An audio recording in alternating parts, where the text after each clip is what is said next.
Absolument.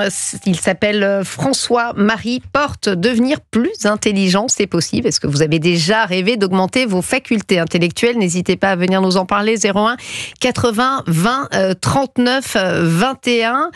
Bonjour François-Marie Porte. Bonjour Stéphanie. Le titre de votre ouvrage, donc, je le disais, Devenir plus intelligent, c'est possible, aux éditions du Cerf. Alors, vous enseignez la logique et l'éthique. Vous êtes docteur en philosophie et c'est important de souligner que vous comptez des dizaines de milliers d'abonnés sur les réseaux sociaux. Alors, je me suis amusée à aller voir ça en cette nuit d'insomnie, vos vidéos. C'est assez cocasse. Vous êtes, alors on n'est pas loin de la yourte, hein, Olivier Guénec. Vous êtes en troubadour.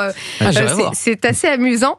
Vous expliquez dans votre livre que c'est parti de vous, votre envie d'augmenter vos capacités intellectuelles. C'est de là qu'est parti le livre. Le livre, la démarche en tout cas, oui. C'est-à-dire que moi, de mon côté, je me sentais un peu débile de manière générale. Ah bon? Et donc, docteur en philosophie, pourtant. Oui, mais pourtant, on peut se sentir complètement idiot. Il y a plein de choses qui nous échappent, il y a plein de choses qui nous semblent complètement absurdes.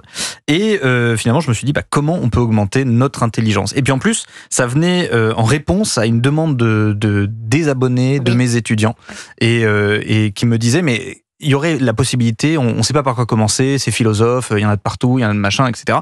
Bon, est-ce qu'il y aurait un moyen d'avoir un petit manuel, un petit fascicule, un petit truc, une lecture d'été qui nous permettrait de devenir plus intelligent? Et c'est comme ça que j'ai voulu faire ce livre. Mais alors, évidemment, la question qu'on a envie de vous poser au préalable, c'est qu'est-ce que l'intelligence? Parce qu'évidemment, il y a plusieurs formes d'intelligence. Ah oui, alors il y a plusieurs formes d'intelligence et surtout, il y a beaucoup d'erreurs sur ce qu'est l'intelligence. C'est-à-dire qu'il y a plusieurs hypothèses, j'en parle un petit peu, mais en fait, on confond souvent l'intelligence avec l'étymologie, qui consiste à dire on fait des liens, faire des liens, un poisson rouge est tout à fait capable de le faire, il n'y a absolument aucun problème.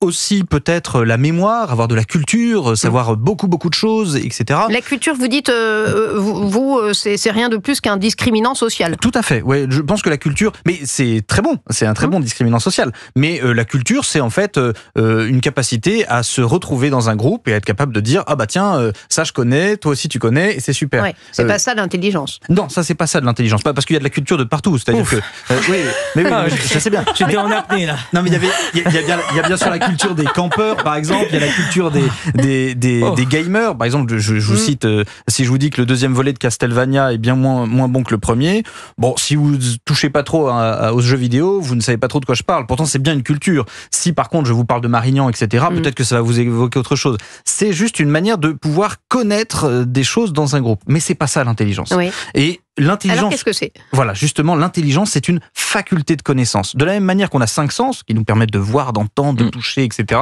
Eh bien, on a une faculté qui est absolument magique, qui nous permet de saisir les choses dans ce qu'elles sont. Vous voyez, par exemple, ça.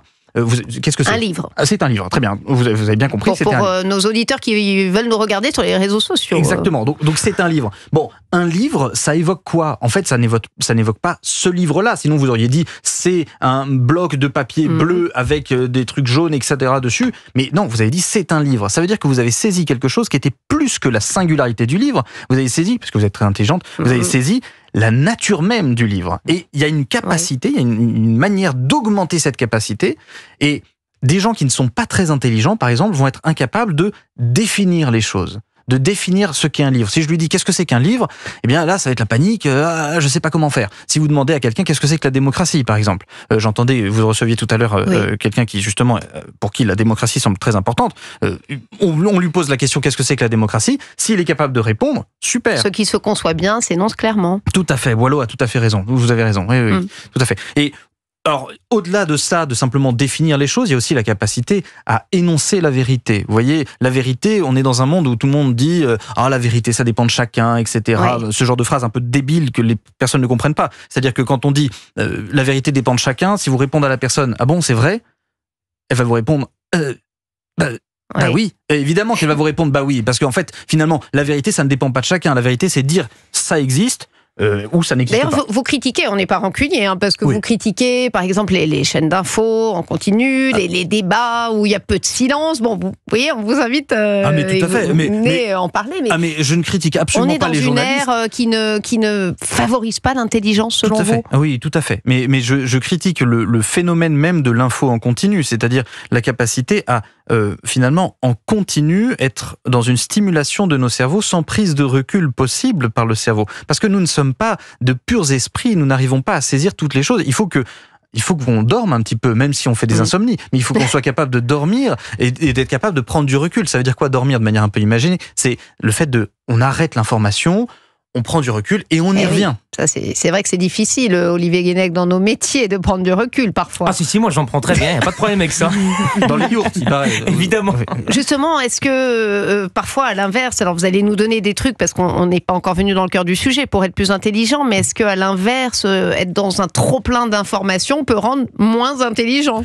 Tout dépend des informations, mais je pense que oui, c'est tout à fait... En fait, on regarde bien ce qui est important pour notre santé biologique, c'est ce qu'on met dans l'assiette. Ce qui est important pour notre santé mentale, c'est ce qu'on met dans notre cerveau. Et finalement, si vous écoutez en permanence des choses idiotes, vous allez devenir idiot. Si vous écoutez des choses intelligentes, vous allez devenir intelligent. La surstimulation, c'est sûr que ça ne doit pas être bon avec les écrans, évidemment, on en parle souvent. Ouais. C'est quoi les astuces? Alors, c'est vrai que c'est difficile parce que je vous demande de résumer assez vite les choses. Il faut lire votre ouvrage, mais des petits trucs comme ça que vous pourriez donner aux auditeurs. Des petites choses. Par exemple, savoir définir les choses. Eh bien, notre intelligence fonctionne de manière assez simple. D'abord, elle veut ranger ce livre dans un gros bol. C'est-à-dire qu'elle va essayer de dire, c'est un truc, c'est un machin, c'est une chose. Elle va essayer de faire un gros bol. Et ensuite, elle va essayer de réduire petit à petit.